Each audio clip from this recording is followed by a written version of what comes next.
Before sin had a name, before fear had a place in the human heart, there was a man who stood in the presence of God and felt no shame, no guilt, no hiding, no distance, just peace. No questions, no confusion, no brokenness, only relationship. But all it took was one moment, one decision, one choice. And in that single moment, humanity fell from perfection into a world it was never meant to know.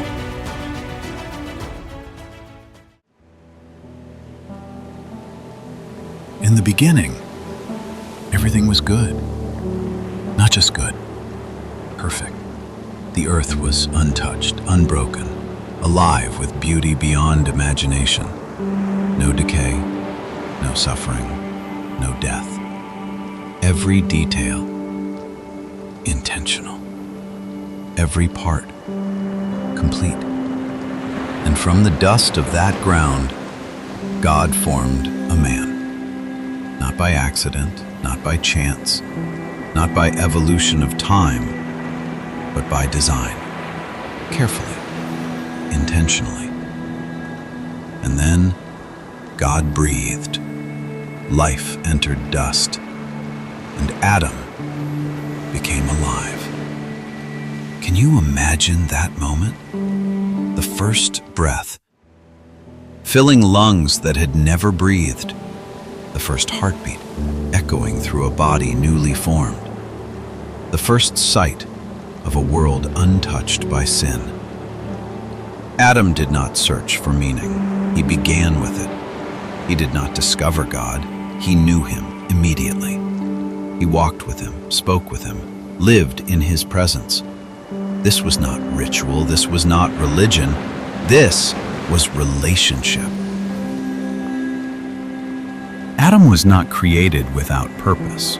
He was given responsibility to tend the garden, to cultivate what was already perfect, to steward what had been entrusted to him. He named the animals, each one distinct, each one brought before him. And in naming them, he understood something. There was nothing like him. He was surrounded, yet alone. And for the first time, something was not complete. And God said, "It is not good for man to be alone." So from Adam, God created Eve, not as an afterthought, not as secondary, but as a perfect complement, equal in value, different in role. And together, they lived in unity. No conflict, no misunderstanding, no insecurity. They were fully known and fully unashamed. God gave them everything, every tree, every fruit, every provision, no lack, no limitation. But there was one boundary, one command. Do not eat from the tree of the knowledge of good and evil. One tree in a garden full of abundance, not placed there to trap them, but to give them something essential, a choice. Because love, without the ability to choose, is not love at all. Obedience, without the option to disobey, is not obedience. And in that command, Adam was given something powerful: freedom. Then something entered the garden, not with force, not with violence, but with a whisper. The serpent, subtle, patient, strategic. Did God really say? A question, simple, but dangerous, because doubt is where disobedience begins. Eve listened, considered, looked at the fruit. It was beautiful, attractive, promising something more knowledge, more control, more understanding. And in that moment, desire began to outweigh trust, and she took it. She ate. And then, Adam. He stood there, not unaware, not deceived, but silent. And silence became agreement. He could have spoken. He could have stopped it. He could have chosen differently. But he didn't. And then, he chose. He ate. And in that moment, everything changed. Innocence was gone. Peace replaced with fear. For the first time, they saw themselves differently. Not as they were created, but as something broken. They covered themselves, hid from each other, and then they hid from God. The very presence that once gave them life now filled them with fear. And when God called out, "Where are you?" it wasn't because he didn't know. It was because Adam was no longer where he was meant to be. Not just physically, but spiritually. Sin always carries a cost, and that cost was immediate. Blame replaced responsibility. Adam blamed Eve. Eve blamed the serpent. Unity was broken. Trust was fractured. And creation itself was affected.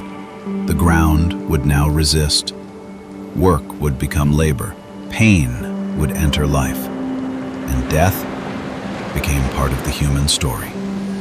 And Eden was no longer their home. They were sent out, not just from a place, but from perfection, from peace, from what they were created for. Adam's story is not distant. It is deeply personal. Because every day we stand before choices.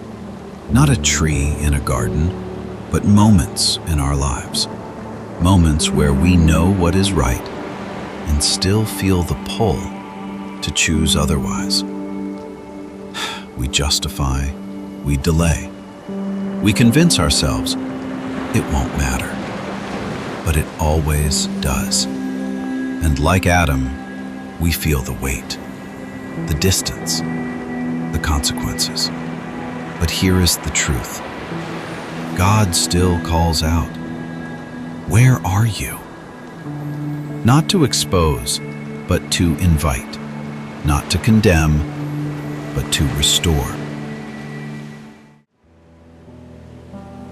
Adam was the first man, but he was not the end of the story, because even in the fall, God began a plan to restore what was broken, to bring humanity back into relationship. And that means your story is not finished, because the same God who called out in the garden still calls today.